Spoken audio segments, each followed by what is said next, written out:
Bonjour tout le monde, j'espère que vous allez bien. Je m'appelle Maud et sur cette chaîne, je vous parle du parcours des flammes jumelles en tant que polarité yin éveillée au lien en premier. Donc dans cette vidéo, j'avais envie de vous parler un peu de tout ce qui est addiction et phobie parce que suite à la mise en ligne de ma vidéo sur les énergies tierces, il y a eu des commentaires en ce sens et je me suis rendu compte que c'est vrai, j'ai jamais vraiment abordé ces points de façon précise sur ma chaîne et j'en profite au passage pour remercier toutes les personnes qui me mettent des commentaires et qui se répondent les uns aux autres parce que ça me fait toujours très plaisir de vous lire et que c'est toujours de l'apport également pour les gens qui passent après vous. Donc, les addictions et les phobies, donc j'en avais parlé dans la vidéo sur les énergies tierces parce qu'effectivement les addictions et les phobies entrent dans la catégorie, on va dire, des énergies tierces que nous avons à régler pour avancer dans le parcours de flammes jumelles. Leur utilité, c'est qu'une fois qu'on aura surmonté cette difficulté, eh ben, on vibrera plus haut, donc l'âme aura appris une leçon et en sortira grandi. C'est vrai que je n'ai pas énormément parlé parce que moi-même, j'ai pas été immensément impactée par ces difficultés, mais je conçois bien qu'il y a des gens parmi vous qui certainement sont concernés. Et donc, du coup, ben, aujourd'hui, je fais cette vidéo pour ces personnes. Donc, je vais commencer par les addictions. Donc, les addictions, j'en avais déjà donné une définition concise que je vais du coup répéter. Dans le cadre des addictions, il y a évidemment toutes les addictions lourdes, vraiment lourdes, comme la drogue, l'héroïne, la coke, l'alcool, il y a aussi le tabac, etc., etc. Mais dans les addictions, il peut y avoir aussi des addictions un peu plus, entre guillemets, admissibles dans la société, comme les sodas, le sucre, le sel, le sport, etc. En fait, d'une façon générale, on peut définir comme une addiction tout ce qui est comportement, donc ça peut aussi être consommation de substances, qui est compulsif et quand on nous l'enlève, on en souffre. Donc il y a une sensation de manque à partir du moment où on nous l'enlève. Donc la dépendance affective au partenaire amoureux, bien sûr, c'est aussi une addiction. La dépendance affective sociétale, c'est également une addiction. Donc comment est-ce qu'on règle une addiction? Donc il existe soit dans thérapie, donc en médecine classique, ou alors dans les thérapies alternatives, il existe un certain nombre de méthodes qui peuvent permettre de se libérer des addictions. À titre personnel, je recommanderais vraiment l'hypnose parce que c'est une méthode que j'ai utilisée notamment pour guérir mes blessures, mais aussi parfois pour changer mes croyances limitantes. Je ne l'ai pas forcément utilisé pour les addictions parce que j'en ai pas eu besoin, mais à ce qu'il me semble, ça marche très bien.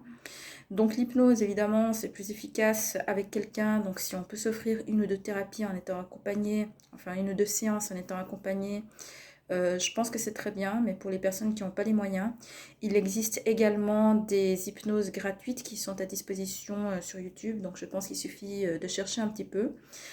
Donc c'est possible que ça marche pas nécessairement du premier coup parce que c'est pas non plus forcément un remède miracle, mais ça marche très bien à partir du moment où on a pris le... En fait, l'hypnose marche vraiment à partir du moment où on est en état modifié de conscience et qu'on a vraiment la volonté de régler son problème. Parce que l'hypnose touche l'inconscient. Enfin, l'hypnose, en fait, on accède à l'inconscient avec l'hypnose. Donc, si l'inconscient n'a pas réellement envie de régler le problème, à ce moment-là, ça ne fonctionnera pas. Ou alors ça peut fonctionner un temps, mais si ensuite on change d'idée et qu'on a de nouveau plus envie de régler le problème, ben ça peut revenir. Donc en ce sens, c'est pas un remède miracle, mais par contre ça peut, dès qu'on a vraiment envie de régler son problème et dès qu'on s'investit vraiment et dès le moment où on a appris la technique pour entrer en état modifié de conscience, c'est vraiment une technique puissante et qui marche très très bien. Donc je peux vous recommander ça. Après, dans le rayon des thérapies alternatives, il existe aussi... je pense que toutes les médecines douces peuvent potentiellement servir, que ce soit la lithothérapie, les huiles essentielles euh, ou le FT. Enfin bref, il faut se renseigner un petit peu. J'avoue que pour ma part, je ne connais pas dans les détails de quelle manière ces thérapies alternatives vont agir pour régler le problème d'hypnose. Tout simplement une fois de plus parce que moi-même dans mon parcours, je n'en ai pas eu besoin. mais il existe très probablement des solutions. Donc je pense qu'il ne faut pas hésiter à se documenter en faisant des recherches comme par exemple, je sais pas, hypnose et arrêter de fumer, ou pierre pour arrêter de fumer, ou quelque chose dans ce genre-là. Donc voilà, je vous encourage vraiment à faire éventuellement les recherches de votre côté. Et de toute façon, quand on est en parcours de travail sur soi, en parcours de flamme jumelle, c'est bien de vraiment aller creuser dans toutes les solutions possibles et qui existent et qui peuvent potentiellement nous aider à régler le problème. Même si ça marche pas, ben, c'était un essai et on peut toujours essayer autre chose. Donc le but après, évidemment, c'est pas non plus de passer d'une thérapie à l'autre sans jamais vraiment s'investir dans une. Mais par contre, si on les teste et qu'on s'investit vraiment dedans, il y a, je pense vraiment, à un moment donné, il y en a une forcément qui va fonctionner. Donc il faut vraiment s'accrocher et essayer différentes méthodes jusqu'à trouver celle qui convient.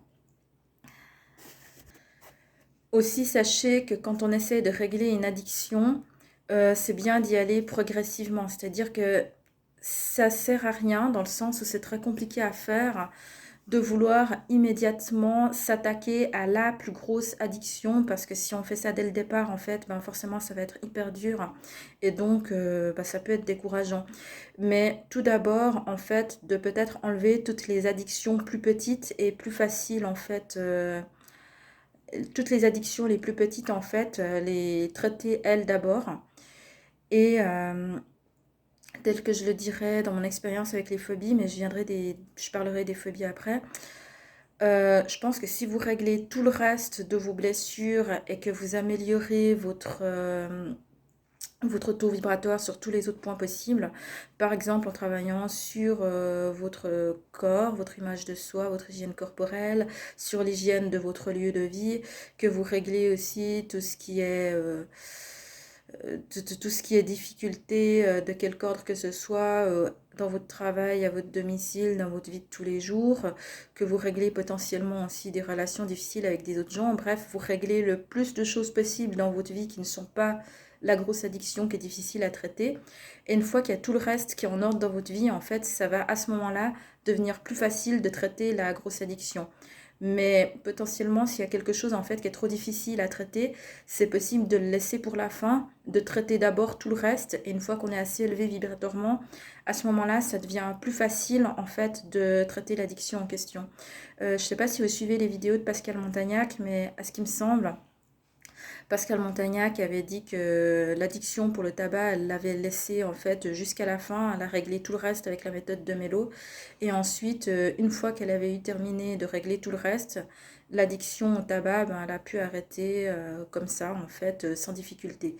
Donc, c'est pour ça que quand une addiction est vraiment trop lourde, qu'elle est vraiment trop compliquée à traiter, c'est pas nécessaire de s'y attaquer immédiatement. On peut d'abord régler tout le reste et ensuite de régler cette addiction qui est vraiment difficile à régler pour le moment. Après, ben, ça deviendra plus facile. Donc maintenant, je vais parler un peu des phobies. Donc les phobies, c'est pas juste une peur intense. Donc les phobies, c'est vraiment à distinguer des peurs, hein. Les peurs, c'est quelque chose qui est à peu près contrôlé, dans le sens où on peut, avec le mental, se raisonner. Par exemple, moi, avant, j'avais la phobie des araignées et j'avais peur du noir. La différence dans la vie de tous les jours, c'est que quand il faisait un peu trop noir, j'avais la capacité de me calmer avec le mental en me disant Maud, tout va bien, Maud, c'est juste ton imagination, Maud, imagine qu'il fait jour, etc. Ce genre de choses que je pouvais me répéter en boucle. Et avec ça, c'était possible en fait de contrôler ma peur. Alors que la phobie des araignées, en fait, c'était complètement impossible déjà parce que c'était musculaire, c'est-à-dire que en fait, si j'étais même, je pouvais même pas à l'époque toucher des images d'araignées parce qu'en fait, la peur était tellement grande que ça tétanisait mes muscles en fait et que du coup, j'avais physiquement pas la possibilité de me mouvoir. Donc c'était vraiment très compliqué. Et souvent, ben, je hurlais, je partais en courant, mais tout ça, ça se faisait tout seul sans que j'ai de contrôle dessus. C'est-à-dire que c'est comme s'il y avait un petit blackout dans mon cerveau et qu'au moment où je reprenais conscience, ben, j'étais collée contre le mur en train de hurler en fait. Et vraiment, la phobie, c'est ça, c'est quelque chose qui est complètement incontrôlé, qui est complètement irraisonné et c'est impossible en fait de... Disons que si une peur peut être à peu près surmontée en s'aidant du mental, c'est que c'est pas une phobie. Voilà. Donc la phobie, c'est vraiment une maladie mentale. En tout cas, c'est considéré comme une maladie mentale. Et elle peut être issue d'un traumatisme, mais elle peut aussi ne pas être issue d'un traumatisme et être présente de naissance. Et pour ce type de phobie, souvent l'origine, elle est karmique. Euh, Elle peut être, je pense, transgénérationnelle aussi, mais dans tous les cas, c'est pas forcément une cause dont on se souvient. Donc sans doute c'est possible avec de l'hypnose régressive en fait de repartir un peu comme ce que propose Cécile Ricolo, de repartir sur la première mémoire pour la régler. Mais pour ma part, pour ma phobie des araignées, j'avais pas vraiment eu besoin de ça parce que bon, je savais déjà, comme je vous l'ai dit pour les addictions, moi j'avais décidé de ne pas traiter ma phobie des araignées en premier parce que je savais que ça allait être très très pénible, très très compliqué à régler. Donc si jamais le grelot, c'est mon chat qui joue avec un grelot, donc voilà, désolée pour le bruit.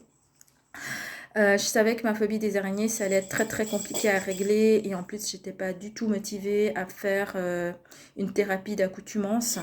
Donc, la thérapie d'accoutumance, en fait, c'est le fait d'être exposé à l'objet de sa peur jusqu'au moment où le cerveau comprend que ça sert à rien de réagir.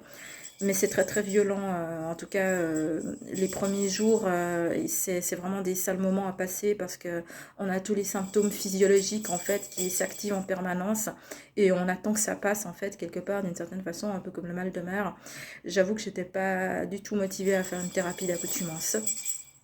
Par contre, ce que j'ai pu observer, c'est que comme j'ai travaillé sur tout le reste dans ma vie, donc que j'ai rehaussé mon taux vibratoire, que j'ai réglé tout ce qui était de l'ordre des blessures, que j'ai même fait ressortir de mon inconscient ou de mes mémoires enfouies, des blessures dont je ne me souvenais pas forcément, pour les libérer également. Que j'ai rééquilibré mon yin et mon yang, que j'ai structuré ma vie, que j'ai mis en ordre tout ce qui était de l'ordre des paperasses et des trucs pas réglés. J'ai stabilisé aussi ma vie professionnelle, etc., etc., etc. Bref, en travaillant sur tous les autres points de ma vie, un jour, je me suis aperçue que ma phobie des araignées, ben, c'était plus une phobie des araignées.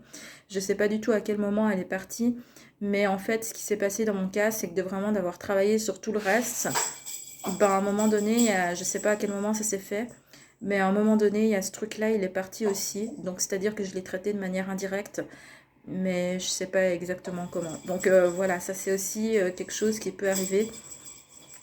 Donc c'est pour ça que tout ce qui est de l'ordre des phobies ou des addictions qui sont trop lourdes à traiter, c'est pas forcément utile de s'y attaquer tout de suite. C'est possible de faire tout le reste d'abord. Et si ce truc-là est toujours pas réglé à la fin, ben de revenir sur ça. Et une fois que tout le reste aura été réglé, ce sera plus facile en fait de régler cette difficulté. Donc voilà pour ce qui est des phobies et des addictions. N'hésitez pas à me dire dans les commentaires quelles méthodes éventuellement vous avez testées et qui ont fonctionné pour vous. Parce que dans la mesure où moi-même j'en ai pas testé des masses, c'est vrai que je suis pas forcément capable d'en dire beaucoup plus. Mais si vous avez utilisé des méthodes qui ont fonctionné, n'hésitez pas à le dire en commentaire pour aider les personnes qui viendront après vous. N'hésitez pas non plus à poser vos questions, à faire part de vos témoignages. Donc si c'est en mes cordes, peut-être c'est possible que je vous réponde, mais même si je peux pas, peut-être que d'autres gens pourront. Donc voilà, c'est pas perdu, n'hésitez pas à tenter votre chance. Et sur ce, je vous remercie de m'avoir écouté et à bientôt dans une prochaine vidéo. Prenez soin de vous, bye bye.